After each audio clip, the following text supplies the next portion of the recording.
I wasn't planning to make this video, not today, because what I'm about to show you, ISNT market commentary, it's a structural failure.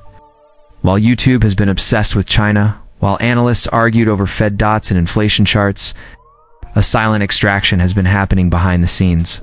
Not speculation, not theory. Physical metal is leaving the system, and the country doing it isn't China, it's India. It's not through headlines, not through central bank announcements, but through a loophole buried inside a trade agreement that most people ignored.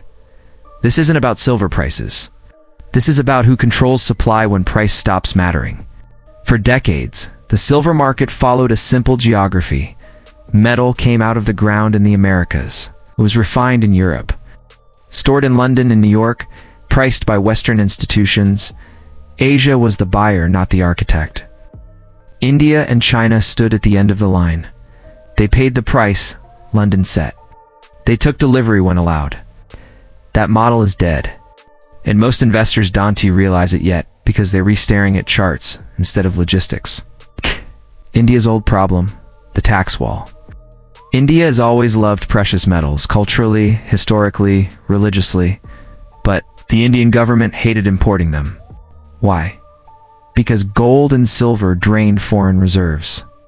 They don't generate exports.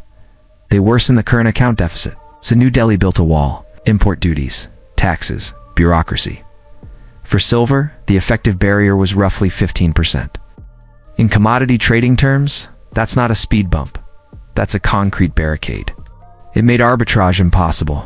It stabilized global prices, and it limited Indian demand, till someone drilled a hole through it. The 2022 deal, no, one reads 7:30 to 10 o'clock February 2022, while the world was watching Ukraine. India and the UAE signed a trade deal. Official names CEPA, media reaction, boredom, textiles, pharmaceuticals, agriculture. But buried deep in the fine print was something far more powerful. Preferential treatment for precious metals rooted through the UAE. This wasn't an accident, and it wasn't small. Now this was the moment the silver market cracked. How the Dubai backdoor actually works? Here's the mechanism. Clean. Simple. Lethal. Step 1. Silver is purchased from London LBMA vaults at global spot price. Step 2. Instead of shipping directly to India, it goes to Dubai free trade zones. Step 3. The metal is re-exported under UAE origin rules, stamped, processed, or simply paper transformed. Step 4. It enters India under concessional duty, bypassing the old tax wall. Result: silver enters India cheaper than it should exist anywhere on Earth. This is regulatory arbitrage, legal, repeatable, risk-free. And once traders realized this, volume exploded. The question in my mind why this ISNT, coming from mines here as, where most people completely miss the danger. India is not buying new silver from miners. Its mining output is flat. Contracts are locked years in advance. So where is the metal coming from? Above ground stockpiles? London, Zurich, ETFs, futures backing inventory. This is existing metal, the buffer that keeps the paper market functional. India isn't increasing supply, it's removing float. That's the difference between a bull market and a system failure.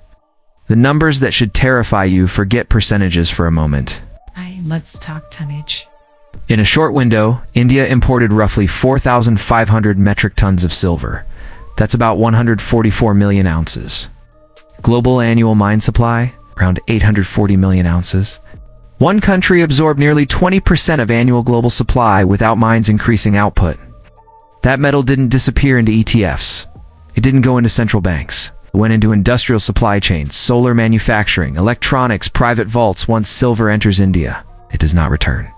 This is deep storage, permanent removal. This flow isn't random. It's being channeled through Gift City, Gujarat's financial hub. Beside it sits the India International Bullion Exchange, IIBX. Purpose? To bypass legacy Western banking channels, to import directly fast. What used to take weeks now takes hours. Orders aren't for kilograms, they're for 10, 20, 50 tons at a time. This is not retail demand, this is industrial stockpiling. Why price nitrogen monoxide longer matters. Silver in India has become a giffen good. As prices rise, demand increases.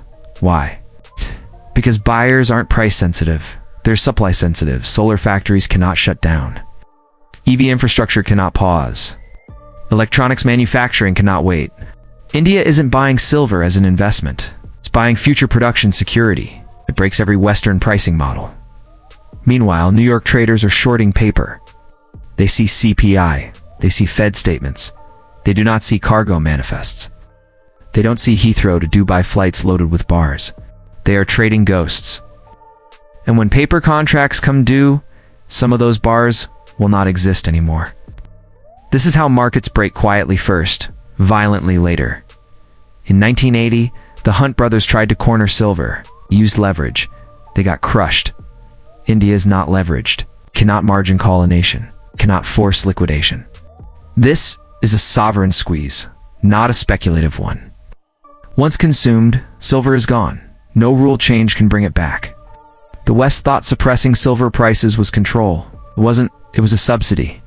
India used our cheap prices and our trade agreements to empty our vaults. The Dubai backdoor is still open. The drain is still active. And by the time regulators react, the metal will already be gone. You can trust the paper price. Or you can follow the metal. History isn't being written on charts, it's being written in vaults.